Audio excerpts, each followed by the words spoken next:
Hi, and welcome back to Why Intolerance and Extremism Happen and What We Can Do About All the Anger and Division. This is part 8. I'm Teri Kanefield. Thank you for joining me again. Last time, I talked about how much of what passes for news is entertainment that confirms our biases and makes us feel good. Interestingly, in 1985, the same year the Fairness Doctrine was abolished, Neil Postman, in a prescient book called Entertaining Ourselves to Death, Public Discourse in the Age of Show Business, warned that a society willingly distracted by pleasure and amusement becomes vulnerable to the breakdown of rational public discourse. This brings us to what Tufts University professors Sarah Sobieraj and Jeffrey Berry call the outrage industry. In a book called The Outrage Industry, Public Opinion Media and the New Incivility, they explain that the outrage industry includes cable news programs, political blogs, and talk radio. The outrage industry encourages agent provocateurs. Agent provocateurs would have been almost an unthinkable risk in the era from the 1940s until the 1980s, which has been called the era of the least objectionable programming. Rush Limbaugh was obviously not interested in attracting a wide audience. He was interested in captivating and keeping his audience, his niche audience, which was large enough to allow him to charge high fees for advertisers and grow wealthy. Professor Danica Goldweiss-Young cites a New York Times piece about Fox News' internal minute-by-minute rating data. I'll tell you about this data. Tucker Carlson hosted a nightly political talk show on Fox News from 2016 to 2023. This internal minute-by-minute rating data allowed Tucker Carlson to adjust his script as the show was in progress to get the most reaction from his audience. Carlson's goal was to trigger emotional reactions in the audience. A 2013 Pew Research Center study found that 85% of MSNBC's programming was commentary or opinion, and only 15% factual reporting. Fox News did better with 55% commentary or opinion and 45% factual reporting. CNN was more balanced with 46% commentary and 54% factual reporting. Notice, though, how much is commentary, how little is actual news. The problem, of course, as confirmed in a Harvard Kennedy School, University of Illinois 2024 study that I can give a link to in the transcript, is that many Americans have a difficult time distinguishing fact from opinion. This means that a great many Americans are getting opinions about the news, but they think they're getting news. What they're getting are bias-confirming, rage-inducing performances. See what's happening here? Consumers of news are being pummeled with entertainment and rage-inducing material. Recall from the discussion about the authoritarian personality that when the fears of those with authoritarian tendencies are not aroused, their authoritarian tendencies will lie dormant. However, when riled, their authoritarian tendencies come out. Also remember that factors such as fear and panic can make a person more susceptible to ideological thinking. Not all commentators who appear on cable news deliver bias-confirming, emotionally evocative performances. That would be predictable and boring. There are balanced and thoughtful commentaries. Scholars are often invited onto the shows. Some regular commentators are thoughtful and measured. But it's the emotionally laden performances that are most memorable. Neuroscience explains why. The amygdala, the emotion processor, becomes highly active during a rage-filled performance. This releases stress hormones, which tag the experience as important for long-term storage. Calm, nuanced performances, on the other hand, fade because the brain treats them as less significant. Popular cable news hosts achieve star status. In the words of Professor Sobieraj and Berry, unlike a conventional news program in which the news itself is central and anchors are often replaced, There would be no Rachel Maddow show without Rachel Maddow. News reporters earn about $60,000 a year. I just looked, and one year, Rachel Maddow earned $25 million annually. These hosts are not reporters. They don't break news. Instead, they reinterpret, reframe, and unpack news from the headlines, political speeches, or claims made by other outrage hosts. This is important. These hosts often respond to each other. MSNBC hosts will tell their audience what someone over there on Fox said. The Fox quotations generally come from a Fox agent provocateur, and the quotations are selected for MSNBC audiences for outrage purposes. In other words, obviously the most outrageous claims will be selected. This not only enrages the MSNBC audience, it also leads the audience to believe that all people on the other side hold this outrageous view. Right-wing media will do the same thing. A right-wing host will select something said by a left-wing agent provocateur, leading right-wing viewers to believe that everybody on the left is completely unhinged. So, you can see how all of this is making people more vulnerable to the siren call of a demagogue and more vulnerable to ideological thinking, while activating the authoritarian impulses of people who have that disposition. Now it's time to talk about conspiracy theories. Danica Goldwath-Young, in her book that I'm often quoting from, Wrong, How Media, Politics, and Identity Drive Our Appetite for Misinformation, explains how the current media environment is driving an appetite for conspiracy theories. She offers this definition of a conspiracy theory. Conspiracy theories are allegations that remain unsubstantiated. They attempt to explain the ultimate causes of significant social and political events and circumstances with claims of secret plots by two or more powerful actors. They also assume that powerful people operating in the shadows are bad actors and deliberately keeping people in the dark. Young opens her book with a personal anecdote about how, when confronted with a situation that was confusing, she immediately looked for a way to assign blame. She describes how conspiracy theories evolve. First, people face a situation that is confusing or seems incomprehensible. Next, they look for a way to assign blame.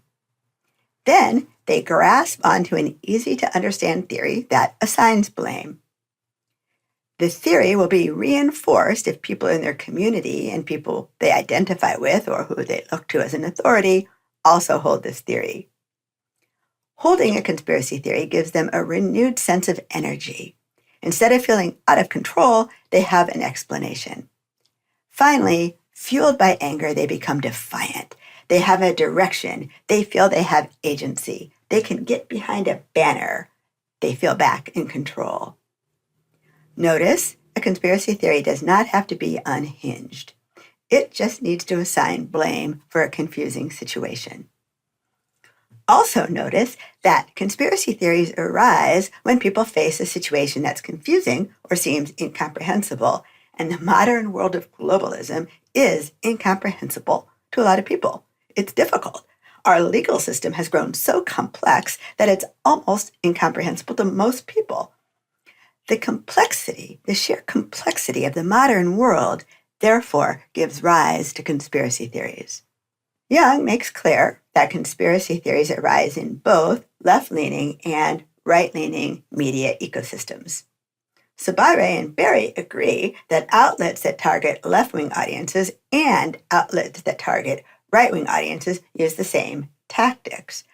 But Sobieraj and Berry say this: our data indicates that the right uses decidedly more outrage speech than the left.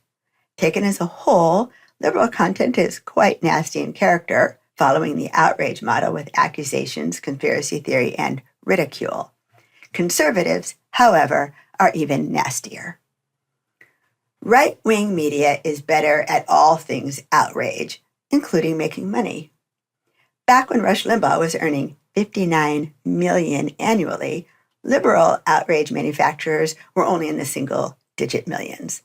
Now, into this world of outrage performances enters Stage Right, the performance master of outrage, Donald Trump. Donald Trump is a product of the current media environment. Before running for president, he was a reality TV show host. He therefore understands how this all works. Among other things, he understands that the way to get more media coverage is to be as outrageous as possible. He pulls people into an outrage cycle that looks like this. First, he does something outrageous that shocks or enrages his critics. The same act thrills his supporters because it carries symbolic significance. The act, in some form, lands a blow on the liberal establishment. When his critics exhibit a strong reaction, his supporters feel an even greater thrill because he is proving he can take on the enemy. Trump is a radical, they say approvingly. He is upsetting the apple cart. He is fighting for us. Meanwhile, Trump keeps himself center stage and controls the conversation. Trump enlarged the public appetite for news. People who, before Trump, never followed the ups and downs of politics tuned in and remained glued to their screens to see what outrageous thing he would do next. In 2015, MSNBC had 132,000 primetime viewers. Then, Trump happened, and MSNBC experienced a bonanza. By 2020, MSNBC had a whopping 2.2 million viewers. Overnight, MSNBC cable news shows became left-wing heroes. Their social media following skyrocketed. Social media influencers who nobody had ever heard of before were born, spreading outrage over Trump's latest and quickly amassing large followings. This has been called the Trump bump. Former CBS executive Les Moonves said this about Trump's impact on ratings. It may not be good for America, but it's damn good for CBS. New online media outlets were created to feed the sudden appetite for news. These news outlets didn't break news, they aggregated news that somebody else broke. Some news outlets and accounts did nothing but offer minute-by-minute reporting of each outrageous thing Trump said or each outrageous thing that was said on Fox News. Notice what's happening. Media markets are fragmenting into smaller and smaller units. It was common in left-leaning circles to mock Trump's word salads and indecorous behavior. He wrote in all caps on social media. He talked in circles. How, his critics wondered, did such a figure of absurdity become president? In a book called Demagogue for President, The Rhetorical Genius of Donald Trump by Texas A&M professor Jennifer Mercercia, who is decidedly not a Trump supporter, stood against the crowd of Trump mockers and argued that Trump's gaffes were not gaffes. She pointed out, for example, that he effectively uses a device known as ad populum, or appeal to the crowd, by deliberately positioning his lack of political correctness as genuineness. He positioned speaking in a manner acceptable to the mainstream as being scripted, which he then equates with going along with corruption. The result is that the more outrageous his comments, the more truthful he appears to his supporters, and the more they admire him. One Trump supporter told me he tells it like it is. Maybe, just maybe, Trump is fooling his critics who think he's a fool. This brings me to social media, which makes everything worse.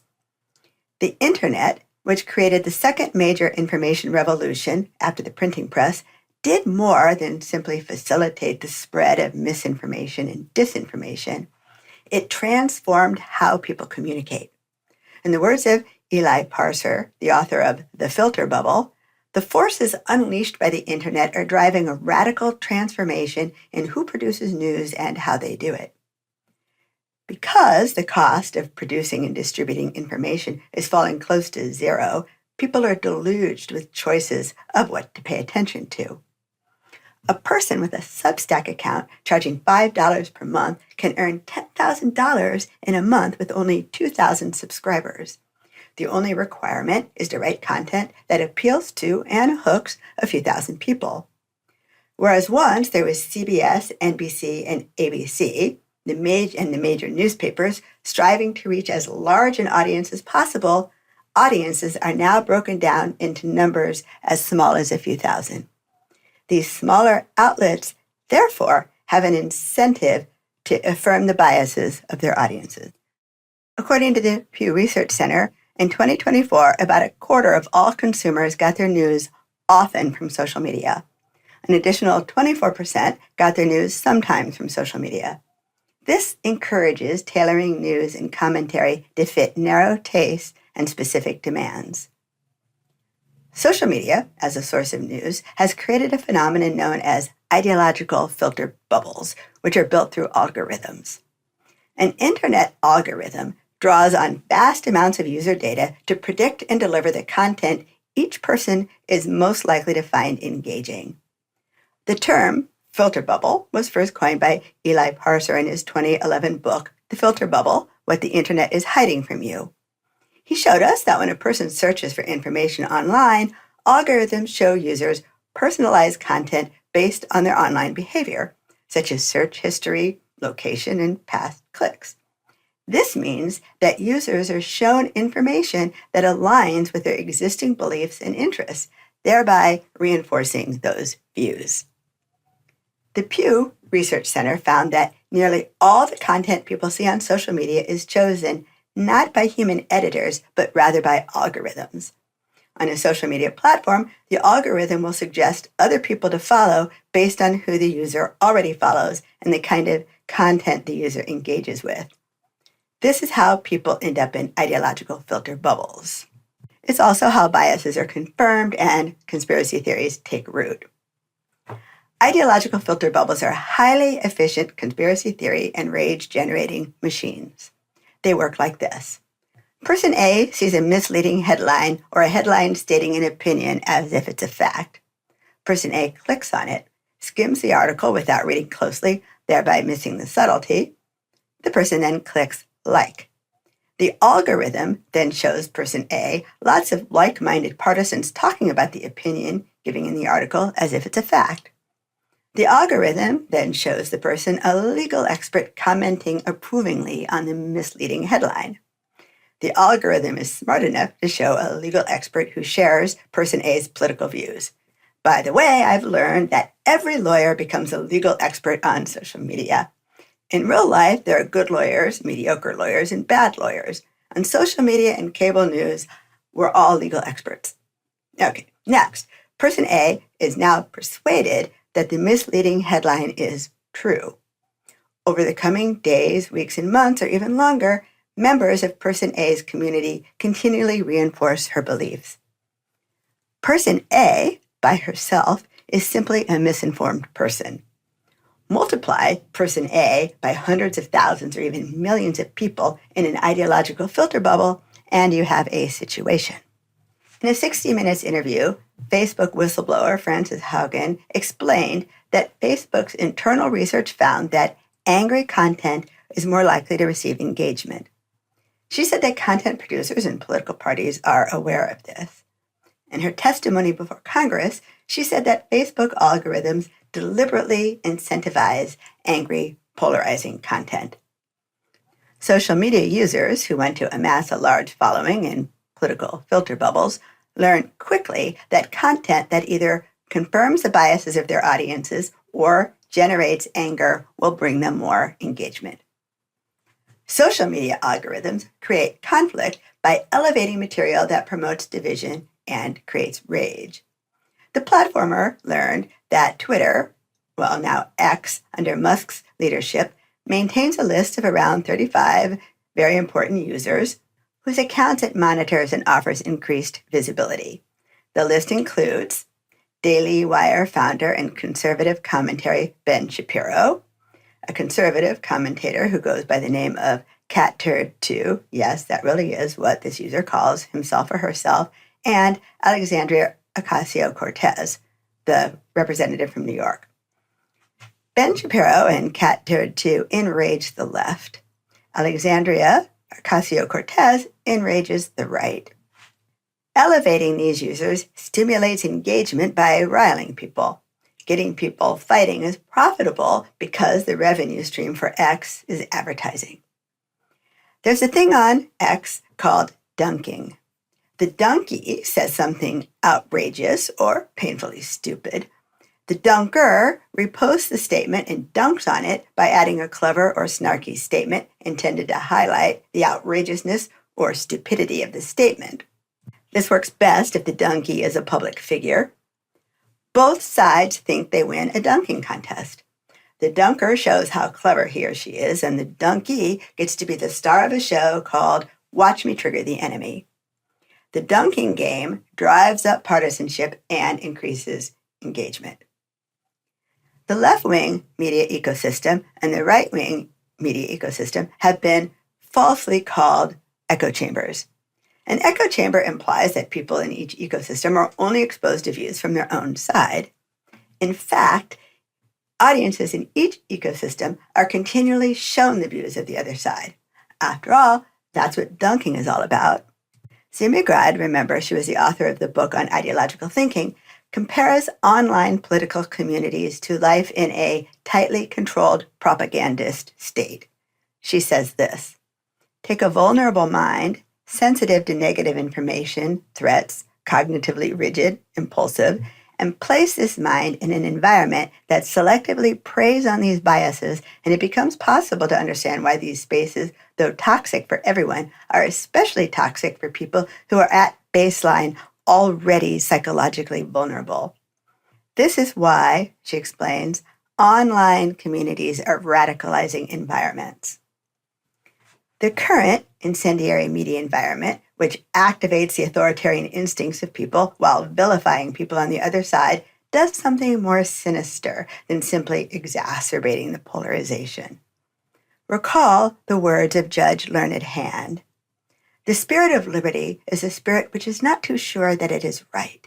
The spirit of liberty is a spirit which seeks to understand the minds of other men and women. People whose fears and rage are continually activated in this manner become less free and, yes, less humane. They are being carefully taught to hate and fear. I think I'll stop here. Thank you again for listening. In part 9, I will talk about what's been called the other divide.